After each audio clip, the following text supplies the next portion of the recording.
Let's learn how to work our machinery, eh? Little bit I agree we don't in this.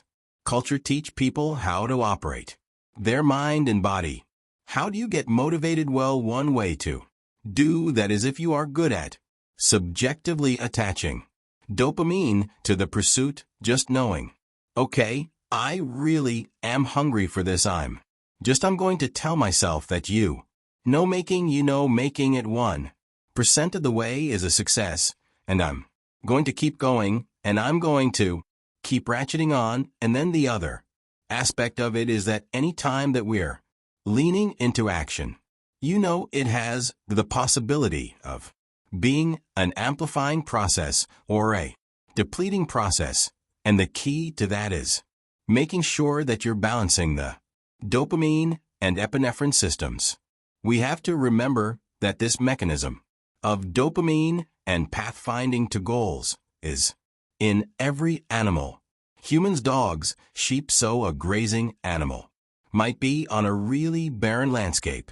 They go some direction, and they don't smell water, which animals can do, and so they veer off course, and then all of a sudden they get a little bit of scent of water. At that point, that's when the dopamine is released, not when they get the water and drink from it, so that puts them in energy to get there. You think about walking in the desert and you're just dying of thirst, and all of a sudden you spot a big lake. All of a sudden you will have the energy to run the remaining mile, whereas before you thought you were going to die. How is that?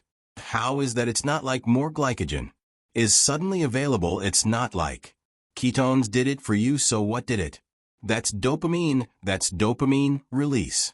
That says there's a reward waiting for me. Now, I would say finally in 2020 we finally as a field got a clear idea of how dopamine is really working. If you can start to register that craving and that friction and that desire, that almost kind of low level of agitation, sometimes high level of agitation, that is that I'm trying to impose my will on the world in a benevolent way. We hope that's dopamine. It's working with its close cousin, which is epinephrine, which is adrenaline. They are very close cause. In fact, dopamine manufactures epinephrine. A lot of people don't know this, but adrenaline is actually made from the molecule dopamines. Okay, so those two are hanging out together. It's like crave work, craven work, craving work, and then you get the wind. And some people allow the big peak in dopamine to be associated with the wind.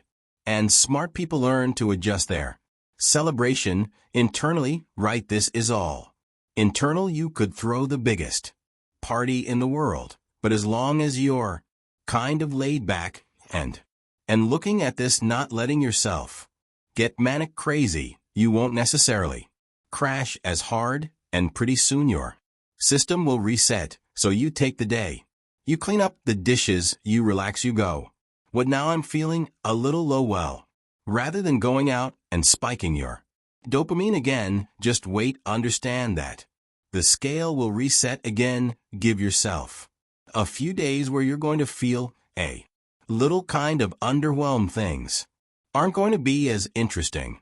It's going to be hard to trigger that big release because you just had the peak. Well, if you adjust that, you relax, you understand there's always a little bit of a postpartum depression.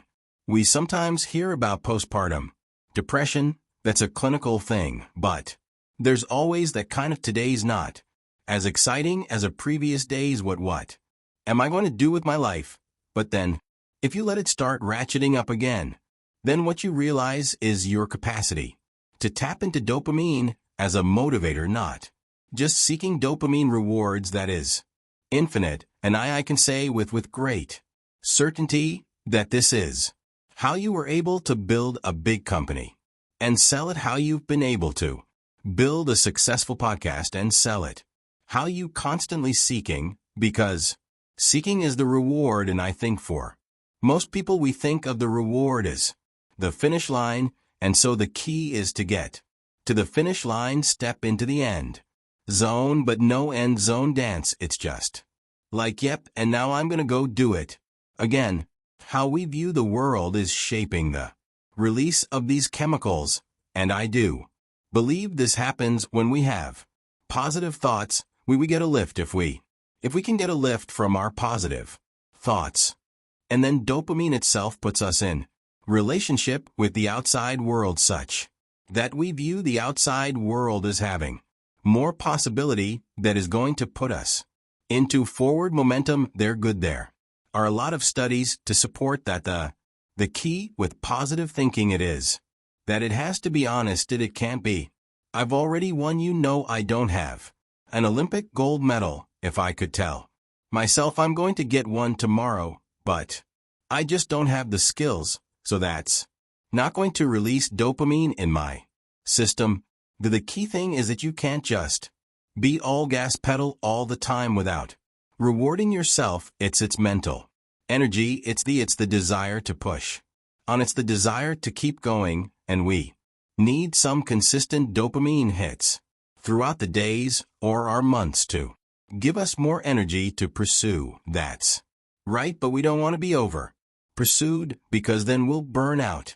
That's right, and so everyone has to find where that sweet spot is. There's a lot of interest these days in habits and habit formation, because when you move that horizon and close and you complete something small, it's not about what you completed, it's the fact that you completed.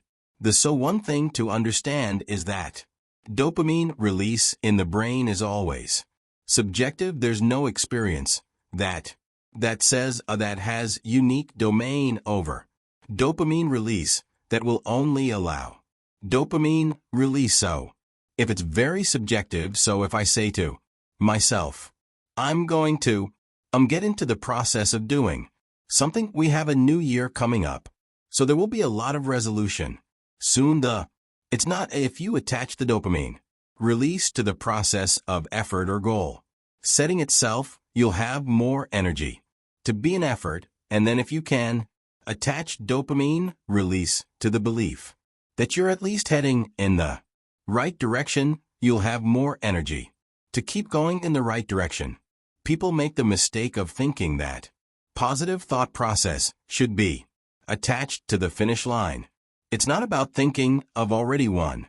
It's not about being delusional. It's about thinking that your training is going to take you to the finish line, and so it's about moving that mental horizon in more close and more closely, and then triggering some sort of positive internal representation of what you're doing, meaning thinking positive. And people, this is usually where I get stopped and people say, wait, but it sounds so subjective. Tell me exactly how to do it. But here's the thing, I thought it's supposed to be subjective. This is for you. It's true. Yeah, everyone needs to figure out what allows them to continue to be in forward momentum, what allows them to constrain the world of possibilities and to go after goals, and how often to self-reward, but the key is the self-word, because if you start only pursuing external rewards, that's when you are no longer in control of your dopamine system. Make sure that reward really bask in it, really appreciate what you've done and what's come to you, and here's a very important but take that feeling of being saturated with dopamine, the huge win, and attach it to the effort process that got you there. Thank you.